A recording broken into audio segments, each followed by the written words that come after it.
देखिए, बहुत भावुक पल है मेरे लिए, क्योंकि शिवर से बहुत ज़्यादा प्यार मिला है ना। आज भी जब हम उधर से इधर आ रहे थे तो हमारे जितने भी लोग थे शिवर के, सभी लोग भावुक हो रखे थे। लेकिन हमारे मुख्यमंत्री बिहार के विकास पुरुष, बिहार को में इतना विकास किया है उन्होंने कि चुनौती कहाँ रह गया। पनोरमा ग्रुप, जो सोचता है वो करता है। नमस्कार, आप देख रहे हैं न्यूज हाट। मैं हूं आपके साथ रितेश शर्मा। बिहार विधानसभा आम निर्वाचन 2025 के द्वितीय चरण के लिए हो रहे नामांकन के 5वें दिन शुक्रवार को शिवहर की सांसद लवली आनंद और चर्चित राजपूत नेता आनंद मोहन के बेटे ने विधायक चेतन आनंद ने हॉट सीट बनी औरंगाबाद के नवीनगर विधानसभा की सीट से जदयू प्रत्याशी के रूप में नामांकन दाखिल कर दिया है। इस दौरान उनकी मां सांसद लवली आनंद भी मौजूद रही।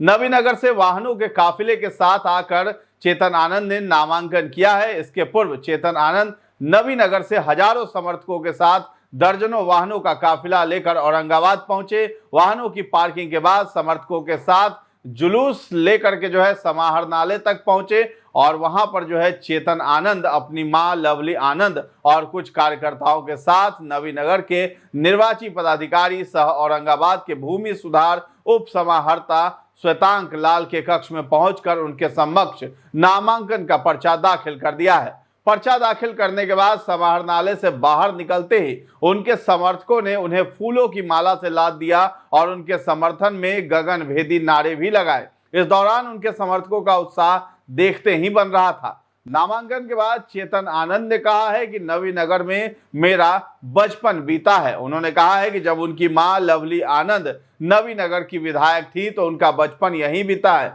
यहाँ ऐसे भी हमारे अभिभावक हैं जिनके गोद में मैंने खेला है। कहा है कि ये मेरे लिए बेहद भावुक पल है। जितना शिवहर के लोग मुझे चाहते हैं उतना ही नवीनगर के लोग भी चाहते हैं। दोनों की चाहत बराबर है। इसलिए जब मैं शिवहर से यहाँ आ रहा था तो वहाँ के लोग भावुक थे और जब नवीनगर के लोगों के बीच हैं तो यहाँ के लोग और वे खुद भावुक हैं। देखिए, बहुत भावुक पल है मेरे लिए, क्योंकि शिवर से बहुत ज़्यादा प्यार मिला है ना। आज भी जब हम उधर से इधर आ रहे थे तो हमारे जितने भी लोग थे शिवर के, सभी लोग भावुक हो रखे थे। लेकिन क्योंकि नवीनगर में मेरा घर है। मत कीजिए, आप सुनिए ना, प्रदर्शन मत कीजिए। अच्छा, प्रदर्शन मत कीजिए ना, आप सुनिए ना, मत कीजिए, ऐसा मत कीजिए ना, ऐसा कहे कर रहे हैं। 10 आदमी जाएंगे, ये लोग 10 ही आदमी जाएंगे। हाँ, कहने का मतलब ये है कि यहाँ पर भी मेरा बचपन बीता है। जब माँ यहाँ पर MLA थी तो हम बचपन में यहाँ पर नवीनगर में बहुत, इधर हमारे गार्जियन लोग हैं जिनके गोद में हम खेले हैं, है ना।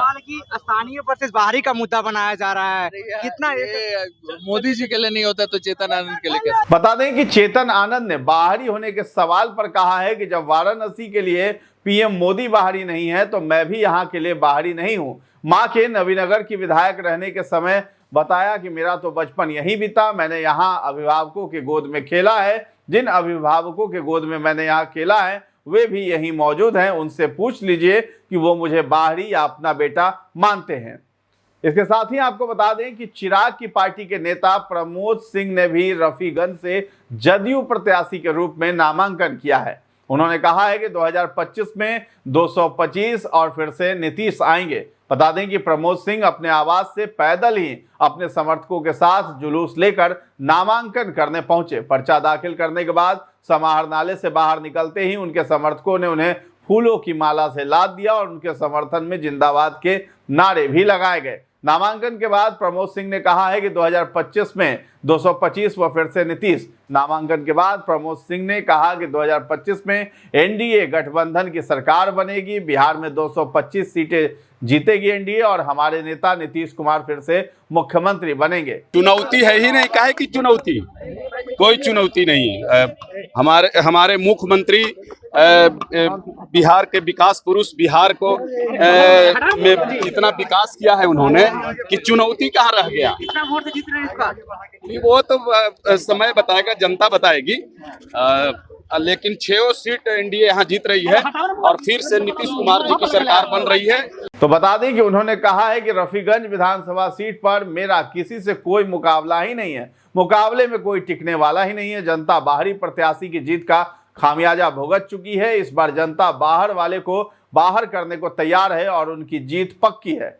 बिहार विधानसभा चुनाव की तैयारियां जोरों से चल रही हैं। इस बार बिहार चुनाव 2 चरणों में 6 नवंबर और 11 नवंबर को होंगे, जिसके बाद 14 नवंबर को मतगणना की जाएगी। बिहार की 243 सीटों में से एक नवीनगर विधानसभा सीट भी चुनाव के लिहाज से बेहद अहम माना जा रहा है, जिस पर दूसरे चरण में चुनाव आयोजित होंगे। नवीनगर सीट औरंगाबाद जिले में आती है। नवीनगर विधानसभा का राजनीतिक इतिहास भी काफी पुराना और प्रभावशाली रहा है। ये सीट बिहार के पहले उप मुख्यमंत्री अनुग्रह नारायण सिन्हा की बताई जाती है, उनसे जुड़ी हुई है, जिन्होंने 1946 से 1957 तक वित्त मंत्री और उप मुख्यमंत्री के रूप में कार्यभार संभाला था। नवीनगर विधानसभा सीट पर शुरुआती दशकों में कांग्रेस की सत्ता काबिज रही है। कांग्रेस ने साल 1990 तक इस सीट पर करीब 8 बार जीत का परचम लहराया है। इस बीच सीपीआई और जनता पार्टी को भी यहां से एक बार जीत का स्वाद चखने को मिला है। 1995 में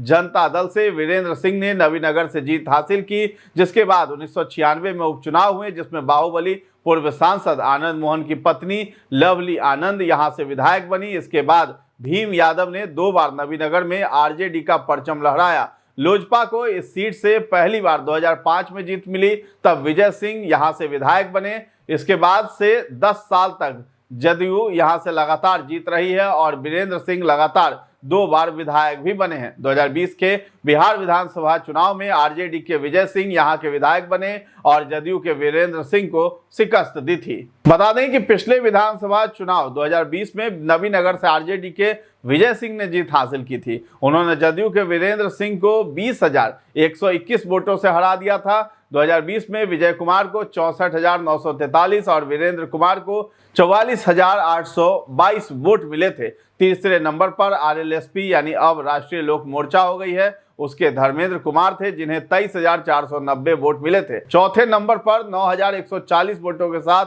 एलजेपी के विजय कुमार सिंह रहे थे। तो नवीनगर से अभी आरजेडी के विजय कुमार सिंह विधायक हैं। विजय कुमार सिंह अक्टूबर 2005 में हुए विधानसभा चुनाव में यहां से पहली बार विधायक बने थे। इसके बाद उन्होंने निर्दलीय भी चुनाव लड़ा, लेकिन हार गए। 2020 में आरजेडी के टिकट पर उन्होंने चुनाव जीता था। तो नवीनगर विधानसभा सीट एक जनरल सीट है और ग्रामीण इलाका भी है। यहाँ पर 93.85% जनसंख्या गांव में निवास करती है, वहीं शहरी वोटर सिर्फ 6.15% ही हैं। नवीनगर सीट पर जातीय समीकरण देखा जाए तो यहाँ अनुसूचित जाति के मतदाता 24.25% हैं, जो चुनावी रणनीति में अहम भूमिका अदा कर सकते हैं। वहीं मुस्लिम वोटर्स करीब 5.4% ही हैं। तो बिहार में 2020 में हुए विधानसभा चुनाव में नवीनगर क्षेत्र में रजिस्टर्ड वोटरों की कुल संख्या 2,75,914 थी, जिनमें से केवल 97.98% ने अपने मताधिकार का इस्तेमाल किया था। वहीं 2024 के लोकसभा चुनाव में वोटरों की संख्या बढ़कर 2,90,116 हो गई। नवीनगर क्षेत्र में पुरुषों की संख्या 51% है, वहीं महिलाओं का प्रतिशत 49 है। तो फिलहाल इस खबर में इतना ही है। न्यूज़ हाट के साथ बने रहें और अभी तक हमारे चैनल को आपने सब्सक्राइब नहीं किया है तो जरूर कर लें। धन्यवाद।